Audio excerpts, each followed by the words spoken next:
L'intolérance au gluten. Avec mes invités, on fait le point sur une maladie devenue phénomène de société.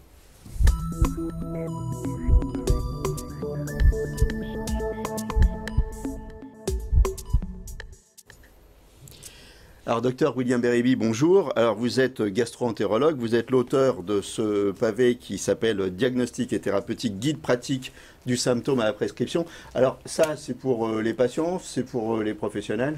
Alors, c'est pour les professionnels de santé, effectivement, pour les médecins généralistes et les internes. Et les internes, voilà. Et je suis avec Lucine Alabian. Merci d'avoir accepté de participer à cette émission. Vous êtes intolérante au gluten. Oui. Alors, comment on se rend compte qu'on est intolérant au gluten? On a la fatigue, on a le mal au ventre et des diarrhées. Ça nous manque souvent de fer. Et Donc, en fait, des gamines. Des gamines. Des nouveau-nés ou des gamines, vous étiez... Moi, je crois que des nouveau-nés. Oui. J'étais, mais ils n'ont pas diagnostiqué au Liban mon maladie. Mes D'accord. parents, ils m'avaient ramené chez des médecins, souvent. Ils ne savaient pas, souvent j'avais des manques de fer et des douleurs au ventre, des diarrhées, tout ça. Et c'est après quand... Et donc, qu'est-ce qu'on faisait? On vous donnait du fer, c'est ça? On me donnait beaucoup de fer, souvent. Ouais. Je prenais du fer et tout ça. Et D'accord. repos. Et repos. Souvent, oui, repos. Parce que j'étais très fatiguée, anémiée, tout ça. D'accord. Ouais. Et donc, vous avez appris que vous étiez intolérante au gluten très tard, en fait. Très tard, ici à C'est-à-dire Paris, vers 40 ans, je crois, 38 ou 40. Mais même à Paris, j'étais très fatiguée, tout ça. Il y a eu des diagnostics à l'hôpital Tonneau, même chez des médecins, mais ils ne savaient pas. Et quand j'ai rencontré Dr Bérébi... Et à la suite de quoi, alors, de quel examen on vous a diagnostiqué intolérant au gluten?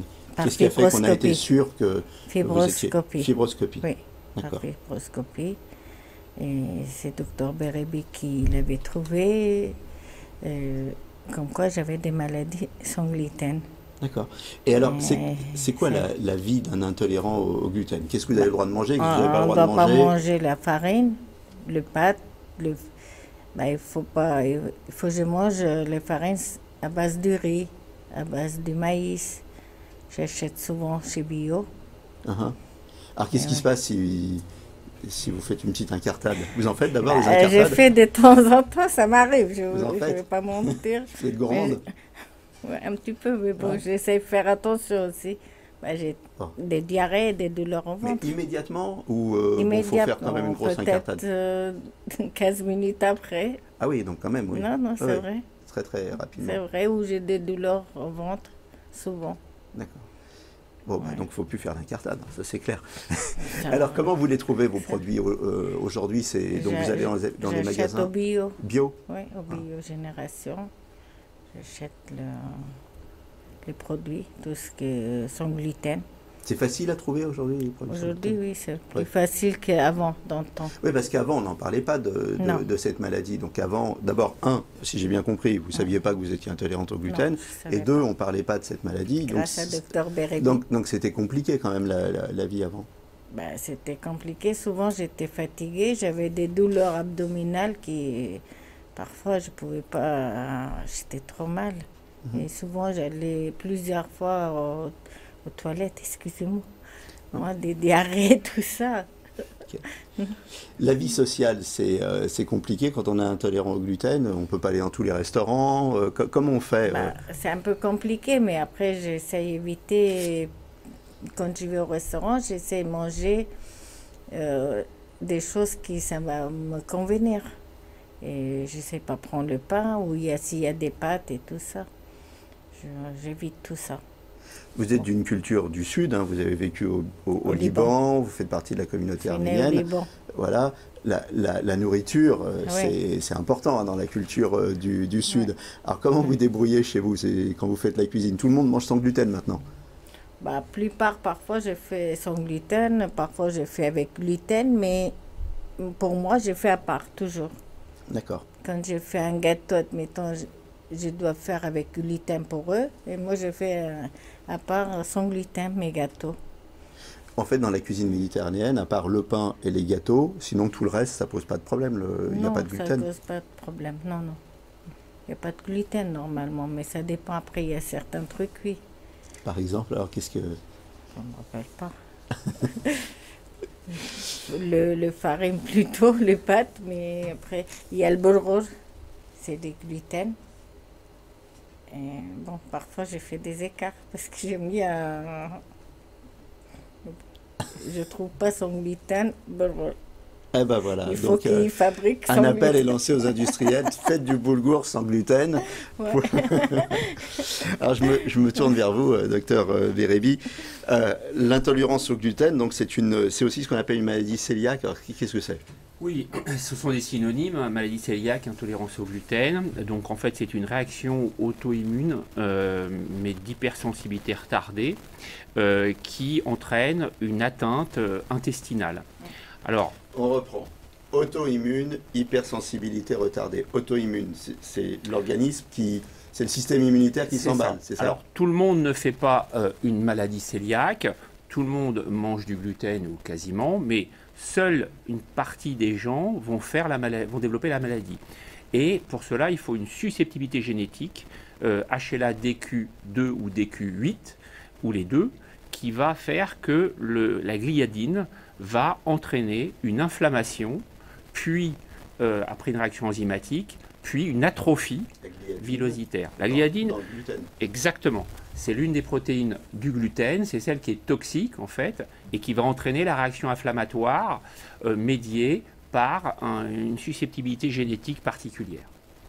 Voilà, donc maladie cœliaque très fréquente, mais tout le monde ne la développe pas, parce que tout le monde n'a pas la prédisposition. Donc, c'est une maladie auto-immune ou c'est une allergie? Ou c'est la même Alors, chose? en finalement réalité, c'est stricto sensu, c'est une hypersensibilité retardée. Mais bon, on parle globalement de maladie auto-immune pour simplifier un petit peu et montrer que c'est un élément extérieur sur un terrain prédisposé. Bon, alors, on en trouve où, du gluten, à part dans le boulgour? Alors, c'est la base de notre alimentation, hein, c'est-à-dire le blé, le seigle, l'orge. Et donc, dans le pain, dans les pâtes, donc dans toute notre alimentation de base classique occidentale, il y a du gluten. Ça fait des milliers d'années qu'on mange ça. Tout à fait, tout à fait. Alors, la question, c'est pourquoi aujourd'hui on en parle davantage. C'est bien, vous posez des questions. Excusez-moi, j'enchaînais. Non, mais c'est la question que je l'ai posée, justement. Effectivement, alors, il y a deux explications, même plusieurs. Il y a le fait que ce soit dépisté davantage, puisque les tests sérologiques s'améliorent, et puis probablement qu'il y a des facteurs liés à l'alimentation elle-même qui font que il y a davantage d'intolérance au gluten, parce que le gluten qu'on mange aujourd'hui n'est pas celui qui était mangé il y a quelques milliers d'années. C'est quoi la différence? La différence, c'est qu'au niveau du traitement des céréales, sont prises celles qui vont être le plus faciles à exploiter et qui vont avoir un goût gustativement, qui vont donner un moelleux aux aliments, etc. Et ceux-là sont ceux qui sont les plus toxiques en réalité pour la muqueuse intestinale. Donc en clair, il faudrait, alors quand on est intolérant au gluten, on va parler des traitements après, mais il faut supprimer le gluten, ou alors est-ce qu'on peut imaginer du gluten sans gliadine? Oui, absolument. C'est une piste de recherche, en effet, c'est de traiter le gluten, le blé, avec des enzymes pour qu'il n'y ait plus ces substances toxiques dans la molécule. Donc c'est une piste de recherche actuelle, effectivement. Voyez. Quand vous avez un problème, il faut me demander. Alors, ça concerne combien de pourcents de la population, ça? Alors, c'est très fréquent, puisque maintenant, avec les tests sérologiques, on sait qu'il y a 1 à 2% de la population. Donc, c'est qui est... plus d'1 million de personnes, oui. en fait, en France. Hein. Oui. 1 oui. à 2%. C'est considérable. Et on considère que seulement 10% sont diagnostiqués aujourd'hui. C'est-à-dire, il y aurait 80-90% des gens ayant une intolérance au gluten et ne le sachant pas. Qui est touché? Les hommes, les femmes à égalité ou... Alors, il y a un peu plus les femmes, il y a un ratio de 2 pour 1 pour les femmes. Donc 2 fois plus de femmes atteintes de cette maladie. On sait pourquoi, non, on sait pas. Non. Non. C'est génétique, mais pourquoi est-ce qu'elles ont lâché là des Q2 ou des Q8 là, il n'y a pas d'explication particulière. La vie est injuste. Exact. Alors, à quel âge on développe une intolérance au gluten? On est intolérant au gluten, on va devenir intolérant au gluten. Est-ce que de plus en plus, il y a des gens qui n'étaient pas intolérants et qui deviennent intolérants? Comment ça se passe? Alors, il y a les formes du nourrisson, bon, donc ça c'est à part. Sinon, chez l'adulte, c'est une maladie qui est diagnostiquée entre 40 et 50 ans généralement. Je dis bien diagnostiquée. Parce que ça ne veut pas dire qu'ils n'étaient pas intolérants avant. C'est ça. Hein. Et donc là, il y a un support visuel qui va nous intéresser, que j'ai donné, qui permet de voir qu'en fait, il y a un certain nombre de gens qui sont... Bon, il y a ceux qui sont sains, et sinon, il y a des formes silencieuses, latentes, et puis enfin, les patients qui développent la maladie. Donc en fait, dans la plupart des cas, les gens sont intolérants, et ils vont développer la maladie cœliaque dans un laps de temps qui peut être très long, plusieurs dizaines d'années. On passe d'abord par la forme silencieuse et d'un coup, cette forme silencieuse se transforme en une vraie intolérance visible avec des symptômes, c'est ça? C'est ça. Donc progressivement, alors dans les études, on sait que la sérologie va se positiver. Ensuite, il y aura les atteintes histologiques. Et ensuite, il y aura, au moment des atteintes histologiques, il y aura la symptomatologie clinique à ce moment-là. Les causes, on a parlé de génétique tout à l'heure. On est prédisposé génétiquement, c'est ça? Tout à fait. Donc ça, c'est dans votre patrimoine génétique, hein, dans votre patrimoine HLA. Certains ont les deux profils HLA, DQ2, DQ8, et c'est ces patients-là qui vont développer la maladie. Vous avez dit aussi tout à l'heure que le gluten qu'on mangeait aujourd'hui n'était pas le gluten qu'on mangeait avant. Donc, est-ce que ça sous-entend qu'il y a d'autres causes que les causes génétiques et que ce sont des causes environnementales ou liées à l'alimentation moderne aussi?